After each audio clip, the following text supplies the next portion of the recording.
नमस्कार। शरीरदेवता दर्शन वेदों में किस तरह से अभिहित है, इस संदर्भ में हमने इससे पहले परिचर्चा किया। वहाँ ऋग्वेद में समान हृदय इस अवधारणा से प्रारंभ होते हुए फिर यजुर्वेद में शिव संकल्प की बात और फिर वहीं पे मित्रस्य चक्षुषा समीक्षा महे किस तरह से ये वहाँ है, ये भी हमने इससे पहले ही परिचर्चा किया है। तो सामवेद में और फिर अथर्ववेद में इस तरह से जब ये शरीरदेवता की अवधारणा विकास होता है तो यहाँ अथर्ववेद में सामंजस्य सूक्त में शरीरदयम ऐसा प्रत्यक्ष से उल्लेख वहाँ हम पाते हैं।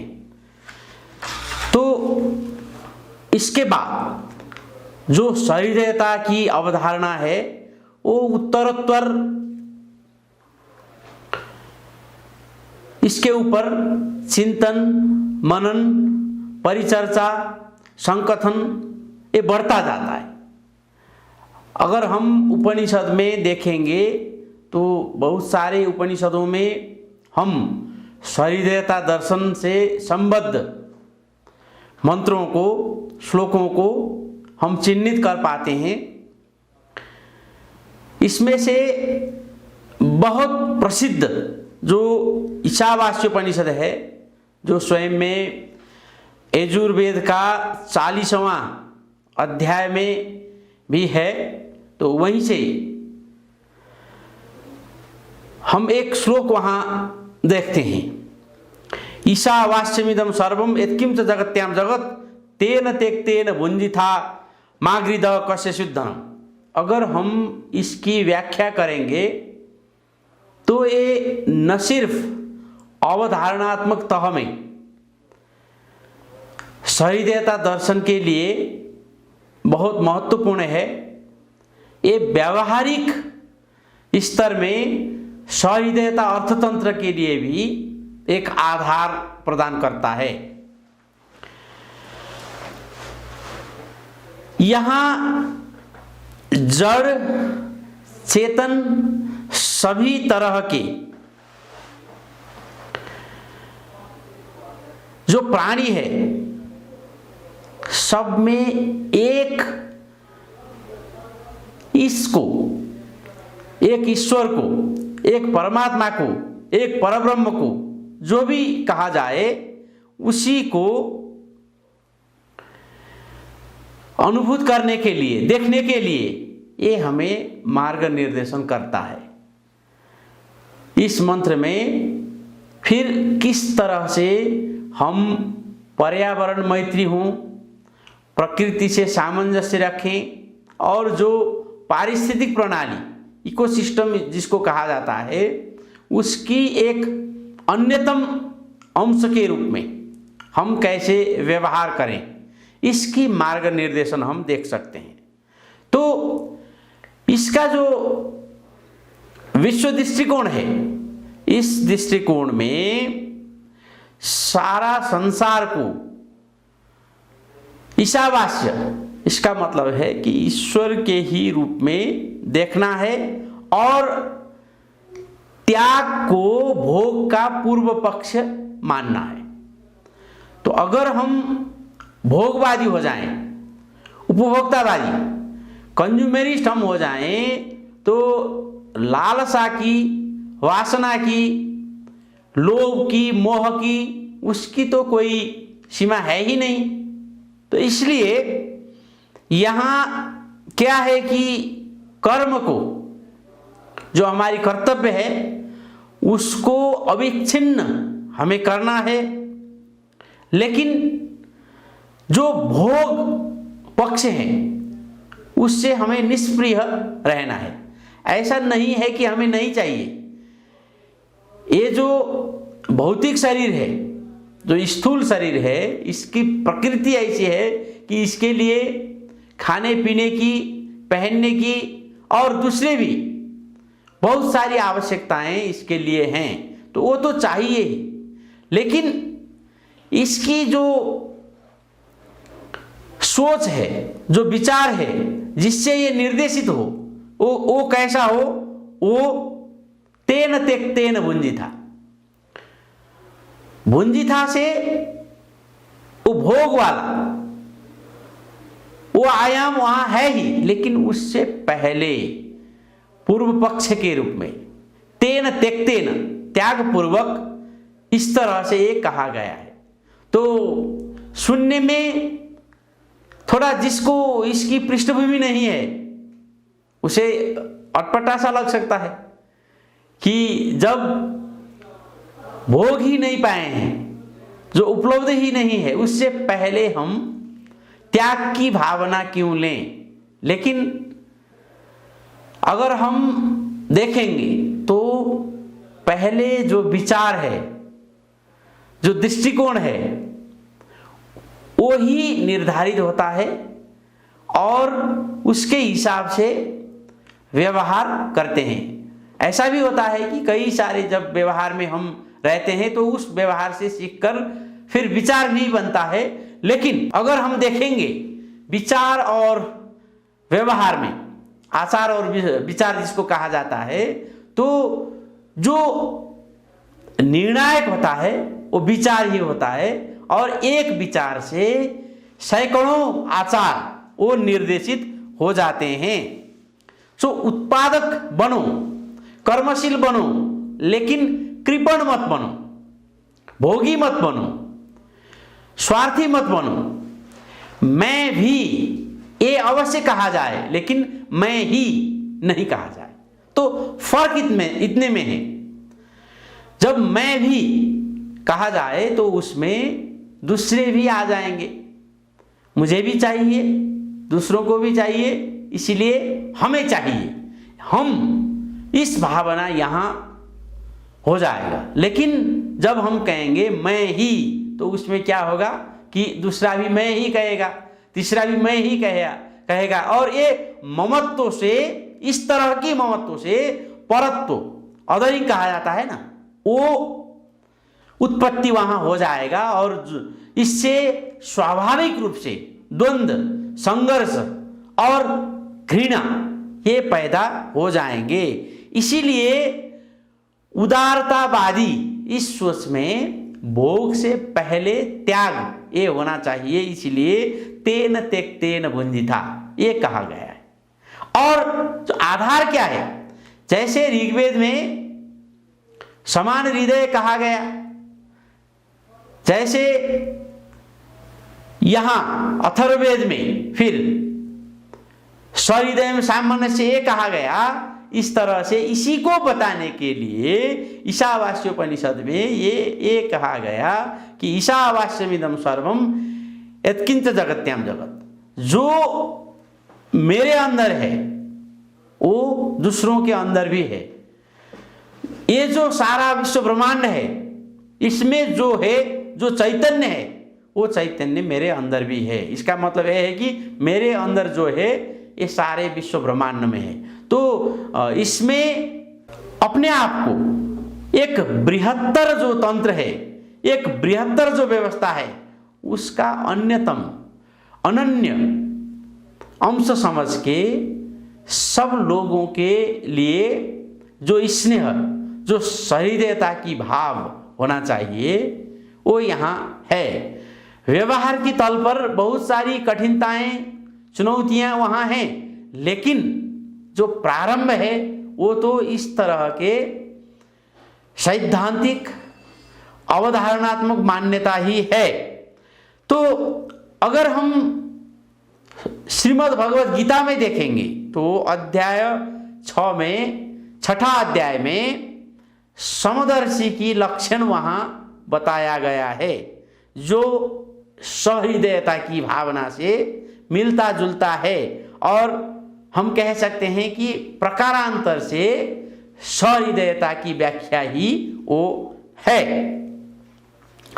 सो उसका जो तात्पर्य है, उसका तात्पर्य यह है कि जो समदर्शी है, जो योग से युक्त हुआ समदर्शी है, वो अपने अंदर ही सभी प्राणियों को, सभी लोगों को, समस्त जगत को देखेगा।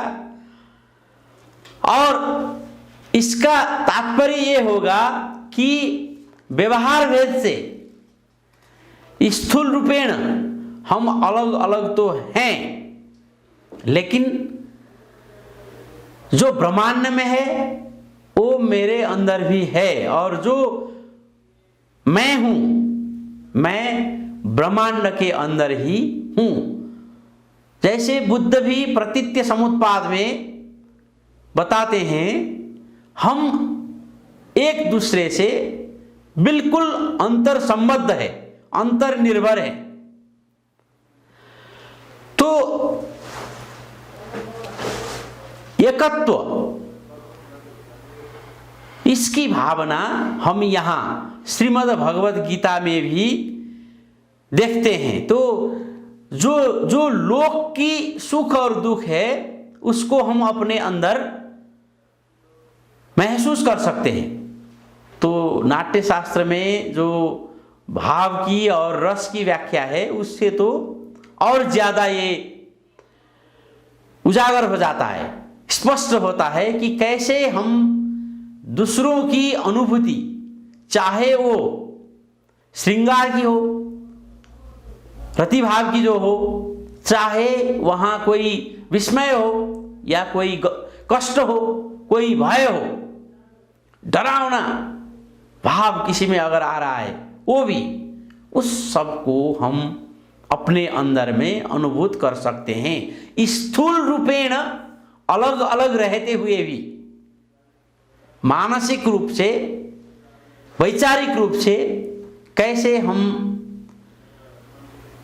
अंतर संबद्ध, पारस्परिक रूप से सहृदय, ऐसे भाव को प्राप्त हो सकते हैं, इसका बहुत स्पष्ट रेखांकन हमें श्रीमद् भगवद गीता में भी मिलेगा। अगर हम पातंजल योग दर्शन में देखेंगे तो वहां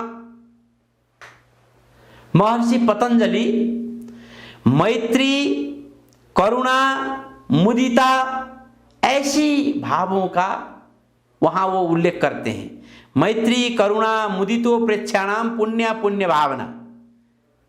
इसका तात्पर्य है कि चित्त की प्रसाद प्राप्त करने के लिए सुख के प्रति मैत्री का भाव, अर्थात संसार में दुख की जो क्वांटिटी है, जो मात्रा है, उसको कम करना चाहिए। फिर पुण्य के प्रति मुदिता की भाव, अर्थात संसार में पुण्य की मात्रा जो है उसको बढ़ाना चाहिए। जो दुख की मात्रा है उसको कम करना है, लेकिन जो पुण्य की मात्रा है उसको ज्यादा करना है, और अपुण्य के प्रति उपेक्षा की भाव होना चाहिए। अगर हम देखें तो जितने भी दुराचारी, भ्रष्टाचारी जो लोग होते हैं, उनसे कैसे व्यवहार किया जाए, ये बहुत पहले से समाज के लिए एक बहुत महत्वपूर्ण ये सवाल रहा है। जो दंड दिया जाता है उसका तात्पर्य क्या है?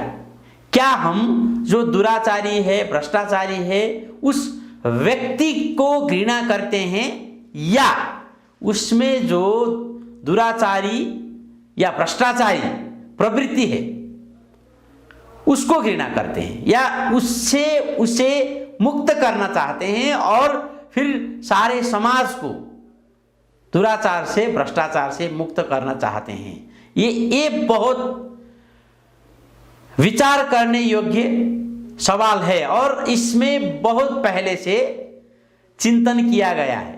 तो किस तरह से दंड में और फिर अभी जो कानून है उसमें क्या अंतर है। कोई दंडित हो जाए तो दंड के उपरांत उसमें उसने पहले जो अकर्म किया था, जो अपराध किया था, उससे वो मुक्त हो जाता है, या सारे जिंदगी भर वो वही अकर्म के कारण उसकी पहचान उसी से होगा। ये तो अलग अलग धाराएं हैं। तो अपने अंदर में जितने भी भाव हैं, अगर हम देखेंगे, स्वयं अगर हम विचार करें तो हर साधारण मनुष्य के अंदर में हर तरह के प्रवृत्ति मिलेगा। एक ही व्यक्ति कभी सात्विक भाव से ओतप्रोत हो जाएगा, कभी उसमें राजसी भाव भी आता है, कभी तामसी भी वो बनता है।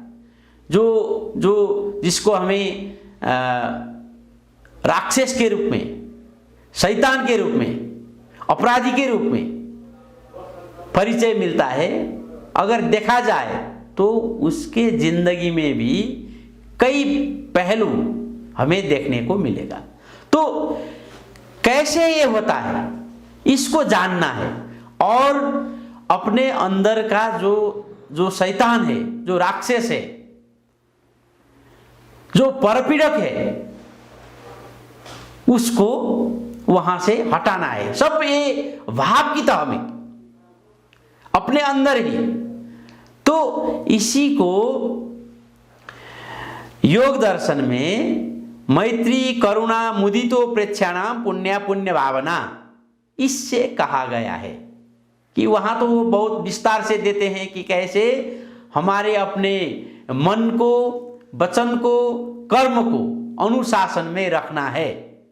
तो योग का जो अभी प्रचार हो रहा है उसका शारीरिक या स्थूल पक्ष से ज्यादा प्रचार हो रहा है, लेकिन उसकी अंतर्य में हमें देखना है तो हम देख पाएंगे कि उसकी सिर्फ आदि भौतिक आयाम नहीं है, आदि भौतिक से फिर आदि दैविक और आध्यात्मिक तक वहां मार्ग निर्देशन है। तो ये तो कई शास्त्रों में, कई ग्रंथों में हमें मिलेगा कि अगर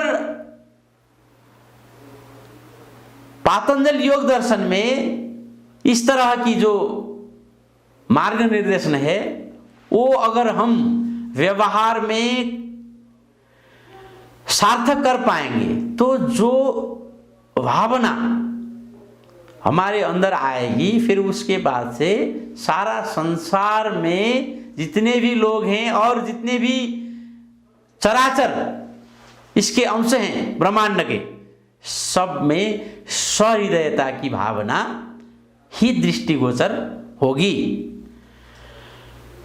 श्री दुर्गा सती सप्तशती, श्री दुर्गा सप्तशती अथवा जिसको सिर्फ चंडी भी कहा जाता है, उसमें हम देखेंगे तो 5वां अध्याय की प्रारंभ में ही या देवी सर्वभूतेषु चेतनते विधीयते,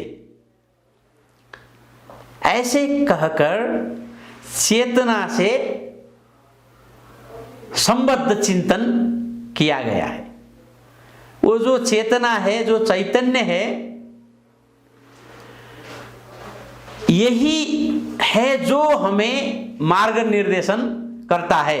जो गीता की समत्वम योग उच्यते, उसको समझने के लिए,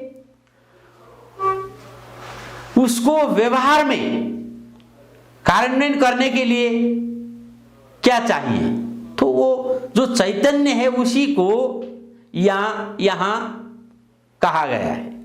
या देवी सर्वभूतेषु चेतनते विधीयते। और दूसरे जितने भी हैं वहां पे माया, शांति, क्षांति, तृष्णा, निद्रा, सब यहीं से आते हैं। तो हमारी जो चेतना है वही चेतना है जो अगर कालिदास की शब्दावली में कहा जाए तो हमें पर्युत्सुक बनाता है। इसी चैतन्य को अगर हम साधना कर पाएंगे तो जो वेद में मित्र कहा गया है उस भाव में हमें प्रतिष्ठित करेगा। मित्रस्य चक्षुषा समीक्षामय, मित्र की आंख से हम एक दूसरे को देखें। कैसे देख पाएंगे? जब तक ये हमारी चेतना में नहीं होगा, जब तक हमारी वैचारिकी में ये नहीं होगा, दृष्टिकोण में नहीं होगा, तब तक संभव नहीं होगा। इसीलिए जो चैतन्य है वो चैतन्य हमें ऐसा बनाएगा कि हम मित्रस्य चक्षुषा समीक्षामहे इसको सार्थक कर पाएंगे और समान हृदय ऐसी स्थिति में हम होंगे। सप्तशती में देवी की विभिन्न रूपों को नमस्कार किया गया है।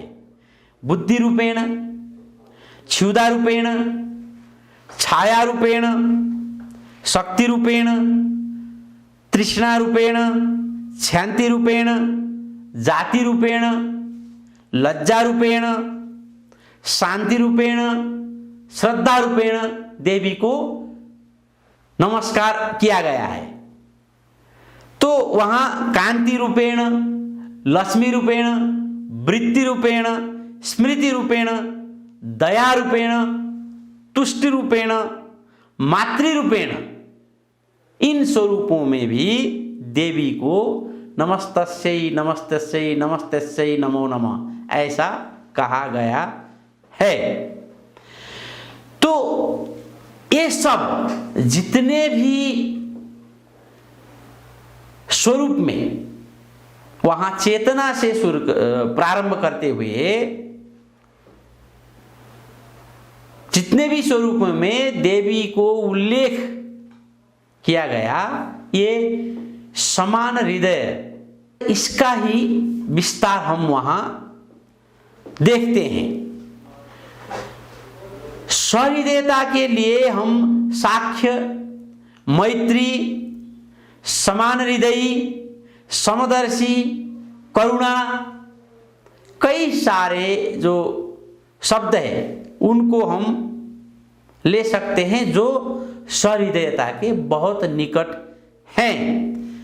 ये सब हमारे दर्शन में मान्यता में रहे हैं। तो सहृदयता इसीलिए एक प्रमुख आधारशिला ये बनता है।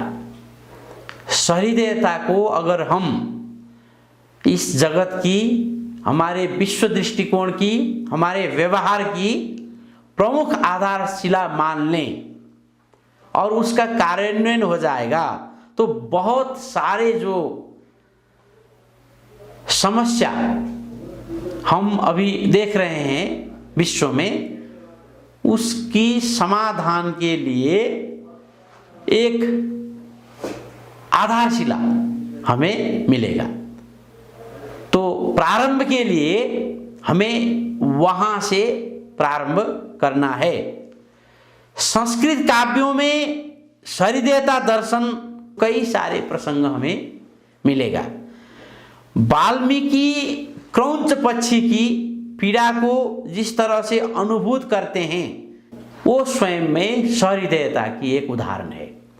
अभी जो मानवतावाद है, ह्यूमैनिज्म, वो मानव केंद्रित दृष्टिकोण से देखेगा, वो भी अच्छा है। अगर हम तुलना करेंगे तो मानव के बीच में इथनिसिटी के आधार में, रेस के आधार में, कलर के आधार में, भाषाई आधार में नेशनलिटी के आधार में जो विभेद किया गया,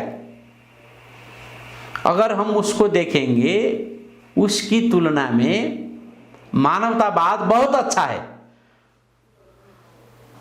लेकिन यहां मानवतावाद से भी उदात्त, उससे भी उदार, उससे भी बृहत्तर मान्यता सहृदयता में है। जो क्रौंच पंछी उसकी हत्या हुई और जो परिस्थिति वहां बनी, उसकी अनुभूति से उनके अंदर जो भाव आया, मां निषाद प्रतिष्ठा तोम गम शाश्वती समा यत्क्रौंच मिथुनादेकम अवधि काम मोहितम, ये भाव जो आया, ये सिर्फ प्रारंभ था। एक जो झटका होता है ना, इलेक्ट्रिक शॉक जैसा, तो उसके बाद में जो अंदर में जो भाव है उद्वेलित हुआ।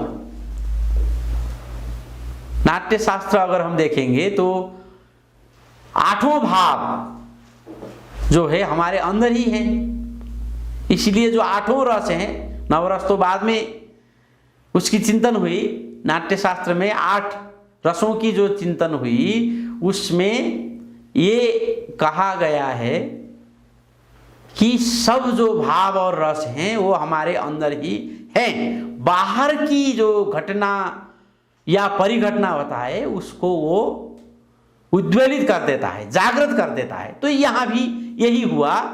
फिर रामायण जैसा जो काव्य है हमारे सामने है। श्रीमद् देवी भागवत में अगर हम देखेंगे तो 3 स्कंद में सत्यव्रत ब्राह्मण का जो कथा वहां है वो भी बहुत मर्मस्पर्शी हैं। वाल्मीकि की प्रसंग जो है करीब करीब ये मिलता जुलता है। व्याधा जो शिकारी होता है, हंटर, उसने घायल कर दिया था पशु को, और उस पशु को देखते हुए सत्यव्रत जो अनुभूति करते हैं वो अनुभूति, और क्रौंच पक्षी की हत्या में जो वाल्मीकि अनुभूति करते हैं, उसमें साधारणीकरण हमें मिलेगा। सत्यव्रत अपने जो व्रत है उसको भंग न करते हुए पशु को वो संरक्षित करते हैं। तो उसी क्रम में सत्यव्रत में जो मानसिक और आध्यात्मिक विकास होता है उसकी संकेत भी कथा में हमें मिलता है। ऐम बीज मंत्र की साधना वो करते हैं, और उसके बाद हम देखते हैं कि भौतिक जगत में जो घटना घटित हुआ और फिर उसके बाद में उनकी जो आत्मिक विकास हुआ वो करुणा और फिर सहृदयता और अंततोगत्वा आत्म साक्षात्कार में वो पहुंचते हैं। इसकी तात्पर्य को हमें समझना है। वहां संकेत रूप में, रूपक रूप में प्रस्तुत किया जाएगा, लेकिन अगर हम चाहें तो उसको समझ सकते हैं। तो सहृदयता की अनुभूति के लिए कई सारे मार्ग हैं। तो वाल्मीकि की प्रसंग या सत्यव्रत की प्रसंग ये उदाहरण के लिए हैं। हम ऐसे उदाहरण कई सारे जगहों से ले सकते हैं। हमारे अपने जीवन में भी हमें देखने को मिलेगा कि कैसे एक घटना विशेष से हमें प्रेरणा मिला। तो महाकवि कालिदास बेजोड़ काव्यिक प्रतिभा के धनी तो हैं ही, तो वो सहृदयी भावना के प्रवाह भी हैं। करुण रस में रचित उनकी रचनाओं में बहुत अच्छी तरह से सहृदयता की धारा प्रवाहित मिलते हैं। जैसे हम अभिज्ञान शाकुंतलम को लेंगे तो इसकी काव्यिक श्रेष्ठता ये तो प्रमाणित है ही। उसमें अगर हम देखेंगे तो चौथा जो अंक है और उसमें जो प्रसंग है कि शकुंतला जब कर्ण ऋषि के आश्रम से जा रही हैं, उस परिस्थिति को, उस परिदृश्य को हम देखें तो शकुंतला आज जा रही हैं, इस भाव से मन में उत्कंठा है और जो गला है वो अवरुद्ध हो रहा है, आंखों से आंसू अश्रुपूरित हो गए हैं और मन में बहुत एक तरह से कहा जाए उद्विग्नता भी है। तो उस समय क्या होता है कि एक जो मृग शावक है, जो दूसरे मनुष्य हैं, वो तो बिछोड़ की उस भावना को महसूस कर ही रहे हैं। सिर्फ इतना नहीं है, वहां एक मृग शावक है जो उनकी वस्त्र की एक छोर को पकड़ते हुए अपनी ओर खींचता है। शकुंतला जब आगे बढ़ रही हैं तो एक थोड़ा बाधा सा कि कहीं से एक रुकावट है, उनको ये महसूस होता है। तो वो पीछे मुड़कर जब देखती हैं तो वहां एक मृग शावक होता है और मृग शावक की आंखों में अश्रु बहते हुए वो देखती हैं। तो हम देखेंगे कि जो मृग शावक है, वैसे तो लोग कहेंगे कि पशु हैं, लेकिन वो पशु भी शकुंतला आज यहां से जा रही हैं, न सिर्फ ये महसूस कर रहा है, उस बिछोड़ को वो अनुभूत कर रहा है और उससे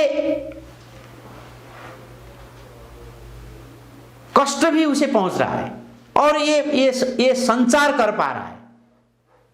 कम्युनिकेशन की ये बहुत बहुत बहुत बड़ा उदाहरण हमें यहां देखने को मिलेगा। फिर जो कवि हैं वो वर्णन करते हैं कि कैसे वो लताओं को, वृक्षों को, पौधों को पहले पानी देकर फिर बाद में वो स्वयं पीती थी। श्रृंगार करने के लिए भी अगर उनको मन हो तो भी वो फूलों को वहां से नहीं तोड़ती थी, क्योंकि वो उनसे स्नेह करती थी। इस तरह से कि वो वर्णन करते हैं कि शकुंतला की जो संबंध है लताओं से, वृक्षों से, फूलों से और जो पशुओं से, उन सब से किस तरह का था, अगर हम उसका विश्लेषण करेंगे तो सहृदयता का बहुत अच्छा जो अनुभूति है हमें वहां मिलेगा। तो सहृदयता जो वेदों से शुरू हुआ, समान भाव से, समान हृदय से जो शुरू हुआ, यहां आते आते